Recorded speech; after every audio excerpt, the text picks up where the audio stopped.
आऊज़ुबिल्लाहि समीउल अलीम मिनश्शैतानिर्रजीम बिस्मिल्लाहिर्रहमानिर्रहीम। मुअज़्ज़ज़ सामीन, मैं डॉक्टर हसन जमील संधू आपसे मुखातिब हूँ। आज मैं इंशाअल्लाह ताला आपसे कोरोना वायरस के मुताल्लिक़ बात करने आया हूँ। पहले भी मैं सोशल मीडिया पे अपनी राय का इज़हार बहुत से मौक़े पे कर चुका हूँ, लेकिन आज एक बहुत ही तकलीफ़देह दिन है। आज मेरे सीनियर, इंतहाई मुअज़्ज़ज़, खुदा खौफ़ी रखने वाले, नमाज़ी, परहेज़गार, ड्यूटी को इबादत समझने वाले, शहर गुजरांवाला के पहले माहिर नफ्सियात डॉक्टर मोहम्मद नईम अख्तर इस ख़तरनाक वायरस का शिकार होकर इस दुनिया से इंतकाल कर चुके हैं। सबसे पहले तो आप लोगों से ये दुआ की दरख्वास्त करूँगा कि उनके लिए दुआए मग़फ़िरत करें। वो एक इंतहाई मोहब्बत करने वाले और दर्द दिल रखने वाले इंसान थे।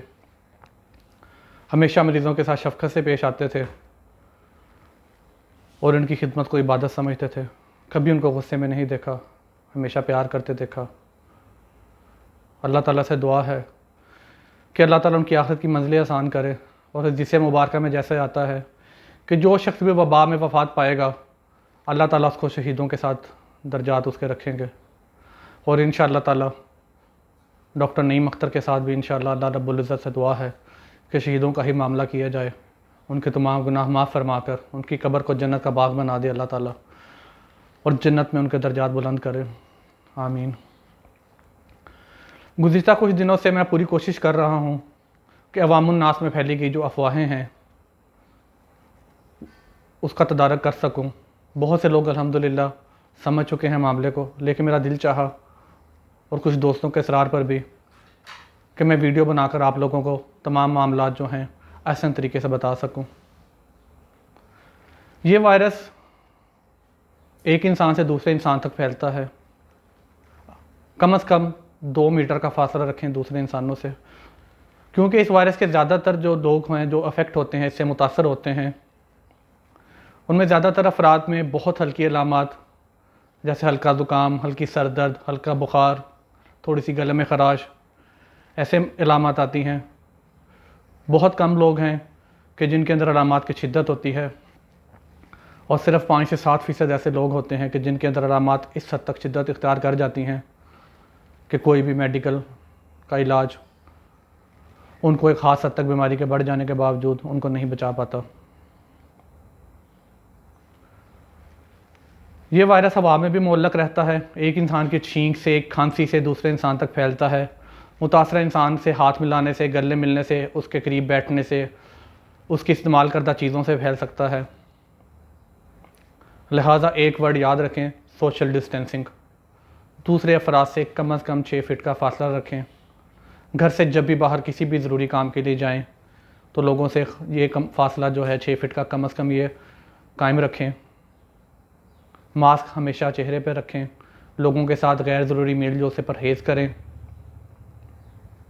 और जब भी बाहर आएँ घर से तो जूते बाहर उतार दें। घर आकर पहले कपड़े तब्दील करें।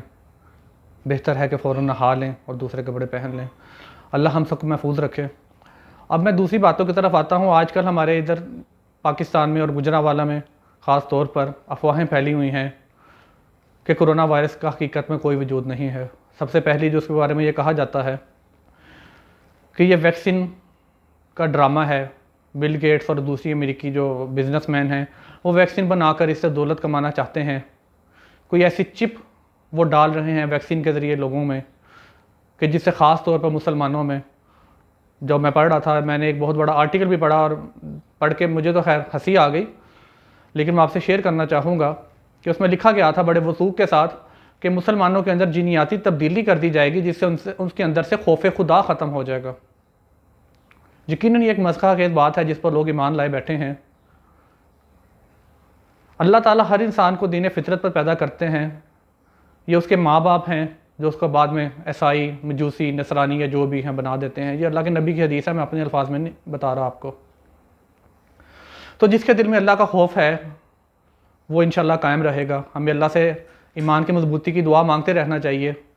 ऐसी किसी भी बात का, किसी भी चीज़ का, किसी किस्म का कोई वजूद नहीं है। खुदारा इन चीज़ों से बचें। दूसरी चीज़ कि जी सरकारी हस्पतालों में कोरोना के मरीज़ों को जहर का इंजेक्शन लगाकर मार दिया जाता है। जो तमाम हज़रात ये अफवाहें फैला रहे हैं, मैं उनसे गुजारिश करूँगा, उनसे मिन्नत करता हूँ कि कुछ खौफ खुदा रखें। अगर आप किसी का भला नहीं कर सकते तो किसी का नुकसान भी ना करें। बहुत से लोग गुज़िश्ता दिनों में, कम से कम 5-6 तो मेरे जानने वालों में ऐसे लोग जो थे जिनका मुझे बाद में पता चला, और वो लोग इस खौफ से घरों में बैठे रहे, घर वाले भी मुतासर हुए और वो लोग भी तड़प तड़प कर अल्लाह को प्यारे हो गए, सिर्फ इस डर से कि अस्पताल में हमारे साथ जाने कैसा सलूक हो। अल्लाह का वास्ता देकर कहता हूँ कि गलत खबरें मत फैलाएं। अल्लाह ताला कुरान में फरमाते हैं कि तुम्हारे पास जब कोई ख़बर पहुँचे तो पहले उसकी तहकीक कर लिया करो। तो बहैसियत मुसलमान इतनी तो हमें कोशिश करनी चाहिए कि बग़ैर किसी तहकीक के आगे बात मत फैलाएं। तीसरी अहम बात कि हॉस्पिटल में लोग पेट दर्द के साथ, दिल की तकलीफ़ के साथ, शुगर ब्लड प्रेशर के मर्ज़ के साथ आते हैं और डॉक्टर ज़बरदस्ती उनको कोरोना का मरीज़ करार दे देते हैं। इसमें भी किसी किस्म की कोई हकीकत नहीं है।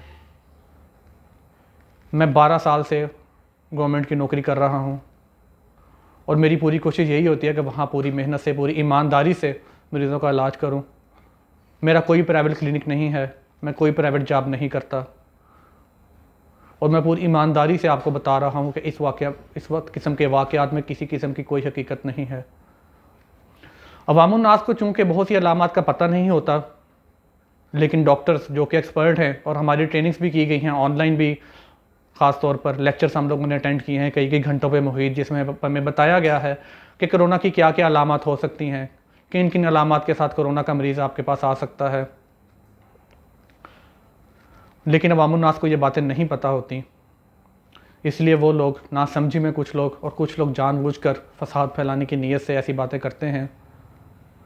डॉक्टर के पास जब कोई मरीज़ हॉस्पिटल में किसी भी मसले की वजह से आता है तो स्टैंडर्ड जो प्रोटोकॉल है अवामुन्नास की बेहतरी के लिए, मरीज़ की बेहतरी के लिए, उसके घर वालों की बेहतरी के लिए, इंसानियत की बेहतरी के लिए, डॉक्टर्स अगर उसमें थोड़ा सा भी शुबा पाते हैं कि इस मरीज़ को कोरोना वायरस हो सकता है तो वो उसको एहतियाती तदबीर के तौर पर बाकी मरीज़ों से अलहदा आइसोलेशन वार्ड में मुंतकिल कर देते हैं, ताकि वहाँ पे उसका तफसीली मुआयना भी बाद में हो सके, उसके टेस्ट भी हो सकें, जिससे कन्फर्म हो सके आया इसको कोरोना था कि नहीं। लिहाजा अगर आपको डॉक्टर हॉस्पिटल में ये कहते हैं कि हम इस मरीज़ को आइसोलेट कर रहे हैं तो घबराएं नहीं, डॉक्टर्स को उनका काम करने दें। चौथी बात कि लोग घबराते हैं कि अगर कोरोना मुस्बत निकल आया टेस्ट करवाने से, अलामत आने के बाद भी घरों पे बैठे रहते हैं कि सरकारी जो फील्ड हॉस्पिटल्स हैं, सरकारी अस्पतालों में इलाज ठीक नहीं है। इन बातों में भी किसी किस्म की हकीकत नहीं है। हम डॉक्टर्स पूरी कोशिश कर रहे हैं, जान मार कर कोशिश कर रहे हैं कि लोगों की अच्छी तरह से खिदमत की जाए। गलतियाँ, कोताहियाँ, कमियाँ हर जगह पर होती हैं। परफेक्ट सिर्फ अल्लाह ताला की ज़ात है। लिहाजा इन गलत फहमियों को शिकार मत हों। अगर किसी के अंदर कोई अलामत आए तो बराह करम फ़ौरन से पहले सरकारी अस्पताल से रजू करें, अपना भी भला करें, अपने घर वालों को भी भला करें और मुआशरे का भी भला करें। क्योंकि अगर एक इंसान मुतासिर है और वो उसको नज़रअंदाज कर रहा है तो जहाँ जहाँ वो जाएगा वो कोरोना का वायरस फैलाएगा। अमवात ख़तरनाक हद तक बढ़ती जा रही हैं। कल बरोज़ जुम्मे रात 28 मई को 2600 से ज़्यादा मरीज़ कोरोना वायरस से मुतासर हुए हैं, जिनकी रिपोर्ट पॉजिटिव आई है। 57 अफराद की अमवात हुई हैं और बहुत से ऐसे हैं कि जो घरों में इंतकाल कर गए हैं। लिहाजा इस झूठे प्रोपेगेंडा पर यकीन मत करें। मैं आपको फिर एक दफ़ा गुजारिश करता हूँ कि ख़ुद भी बचें, दूसरों को भी बचाएं, एहतियात करें, बार बार साबुन से हाथ धोएं, बाहर गैर ज़रूरी मत निकलें, रश वाली जगहों पर बिल्कुल मत जाएं। सिर्फ उसी सूरत में निकलें जब घर से बाहर जाना आपके लिए बहुत लाजमी हो। अल्लाह ताला की ज़ात पर यकीन रखें। अल्लाह ताला ही हिफाजत करने वाला है, लेकिन उसके लिए तवक्कल होना ज़रूरी है। और अल्लाह ताला ये भी कहते हैं कि एहतियात करें फिर मामला मेरे पे छोड़ें। मशहूर हदीस से आपने सुना होगा, बांध फिर तवक्कल कर। तो आप सब लोगों से एक दफ़ा फिर गुजारिश है कि एहतियात का दामन मत छोड़ें, ख़ुद भी ये बात समझें और मेरा पैगाम दूसरों तक भी पहुँचाएँ। अब हम पाकिस्तान में उस स्टेज में दाखिल हो चुके हैं कि जिसे मैं तो ये कहूँगा कि कोरोना का बम फटने पे है, शायद फट चुका है। क्योंकि ईद के दिनों में शॉपिंग की इजाज़त देकर और बाज़ारों में जिस तरह का हजूम था, हर किसी ने वीडियो पे देखा, कुछ लोग उसमें गए भी, उनमें से बेशुमार अफराद मुतासर हो चुके हैं। और ये वायरस 7 से 14 दिन के अंदर अलामात ज़ाहिर करता है, और यकीनन बहुत से लोगों में अलामात ज़ाहिर हो चुकी हैं। लिहाजा घर पर रहें, अपना ख्याल रखें, गैर ज़रूरी घर से बाहर ना निकलें। मैं ये बातें बार बार इसलिए कर रहा हूँ कि मेरी दिली ख्वाहिश है कि तमाम लोग जो मुझे सुन सकते हैं, जो मुझे सुन रहे हैं, इस पैगाम को समझें और आगे पहुँचाएँ। कोई एक इंसान भी अगर हमारी बात सुन लेगा, समझ लेगा, इस पर अमल करेगा और वो बच जाएगा, तो इंशाअल्लाह ताला अल्लाह हमसे राज़ी हो जाएगा। और कुरान पाक में अल्लाह ताला कहते हैं कि जिसने किसी एक इंसान की जान बचाई, गोया उसने पूरी इंसानियत की जान बचाई। हमारे बहुत से डॉक्टर्स इस वक्त सिविल हॉस्पिटल में भी और प्राइवेट क्लिनिक्स में भी मुतासर हो चुके हैं। क्यों? कि सिर्फ वो कोरोना से मुतासर मरीज़ों को इलाज कर रहे थे। ये एक बहुत बड़ी हकीकत है। अल्लाह ताला इसको झुठलाने वालों को, लोगों को गुमराह करने वालों को हिदायत दे। और हाँ, एक और बात, आजकल मैं देख रहा हूँ कि सोशल मीडिया पे बहुत से लोग को हर्बल, कोई हकीमी, कोई यूनानी टोटके शेयर कर रहे हैं। बराह करम बग़ैर किसी तस्दीक के किसी भी चीज़ पर यकीन मत करें। अपना और अपने घर वालों का ख्याल रखें। अल्लाह हम सब का हामी और नासिर हो। मैं इंशाल्लाह पोस्ट के साथ वर्ल्ड हेल्थ ऑर्गेनाइजेशन यानी आलमी इदारा सेहत का व्हाट्सएप नंबर भी शेयर करता हूँ। जिस किसी के दिल में भी जिस किस्म का भी सवाल है, वो उस नंबर का मोबाइल में सेव करें, उस पर व्हाट्सएप करें। हर सवाल का इंशाल्लाह तशफ़ी जवाब है वहाँ पे। हर लेटेस्ट रिसर्च, कौन सी दवाई इस्तेमाल करनी है, नहीं करनी, उसके ऊपर मौजूद है। बाकी जिस किसी को मुझसे किसी किस्म का सवाल पूछना है, मैं इंशाल्लाह जो किसी की मदद कर सका, जो किसी को इत्तला फराहम कर सका, मुझे खुशी होगी। अल्लाह से दुआ है कि अल्लाह मुझे, आपको, हम सबको अपनी हिफ्ज़ व अमान में रखे। जो लोग इस बीमारी का शिकार हो चुके हैं उनका मुकम्मल सेहत अता फ़रमाए, और जो लोग इस बीमारी को संजीदा नहीं ले रहे, अल्लाह ताला उनको हदायत दे।